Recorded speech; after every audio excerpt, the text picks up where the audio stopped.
Archive number 20896. Date, the 12th of June 1992. On est dans une installation que j'ai réalisée l'année dernière qui s'appelle The Crystal and the Blind. C'est une installation qui est très largement inspirée de deux programmes de recherche qui ont lieu aux États-Unis pendant la deuxième moitié du XXe siècle. Ce qui m'a intéressé dans ces histoires, dans ce centre de recherche, Biosphère 2, c'est cette double dimension à la fois scientifique mais aussi fictionnelle.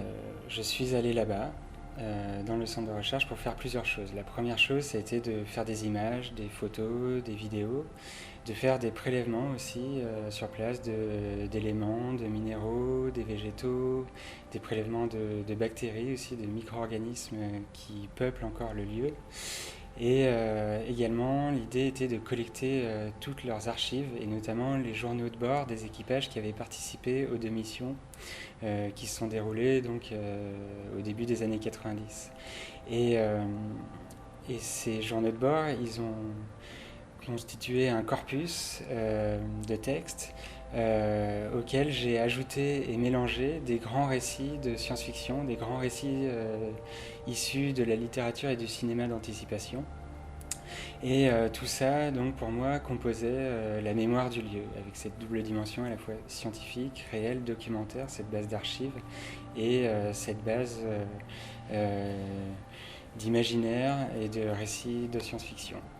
Et ce corpus, donc cette mémoire, elle a composé la mémoire d'une intelligence artificielle qui a été développée spécialement pour le projet. Et cette intelligence artificielle, à partir de l'apprentissage donc, de ce corpus, a été capable de produire sa propre fiction, un nouveau texte qui s'en inspirait différemment.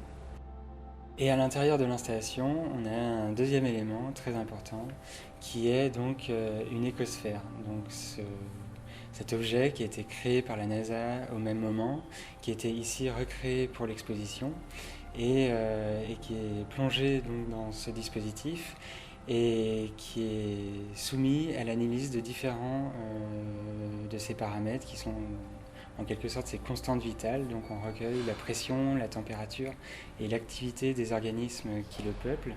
Et ces paramètres, donc l'état et l'humeur entre guillemets de cette écosphère vont influencer en temps réel l'intelligence artificielle et vont influencer la façon dont elle a de réinterpréter les archives du centre de recherche américain pour produire son récit. Donc c'était pour moi l'idée de créer une sorte de dispositif autoréflexif où c'est la mémoire de ces expériences, l'observation scientifique qui permet de faire ressurgir sa propre mémoire, son propre passé pour projeter une sorte de devenir et de récit fictif. L'idée était presque de recomposer un récit de science-fiction au sens littéral du terme, dans la mesure où c'est l'observation scientifique qui permet ici l'émergence de la fiction. Et donc ce récit qui est généré par l'écosphère génère à son tour un environnement, une sorte d'écosystème plastique dans lequel on est plongé. Et puisque les données qui sont récupérées et qui permettent l'émergence du récit sont également transposées en signaux de lumière, de chaleur, d'humidité, afin que l'installation recompose une sorte de microclimat. Et ce microclimat, à son tour, va générer des formes, une sorte de nouveau monde en incubation avec des formes à la fois minérales, organiques et végétales. C2L3Play, ça a été très important dans le processus créatif de l'œuvre, puisque j'avais cette intuition donc, d'utiliser une intelligence artificielle pour générer tout ce que l'on voit à l'intérieur de l'installation, mais en même temps, moi-même, qui ne suis pas scientifique, je ne savais pas vraiment ce qui était une intelligence artificielle au sens technique du terme et ce qui était possible de faire avec. Donc il a fallu à la fois déjà discuter pour que je puisse comprendre les enjeux, faire une sorte d'état de l'art, de ce qui était possible de faire, de ce que ça impliquait,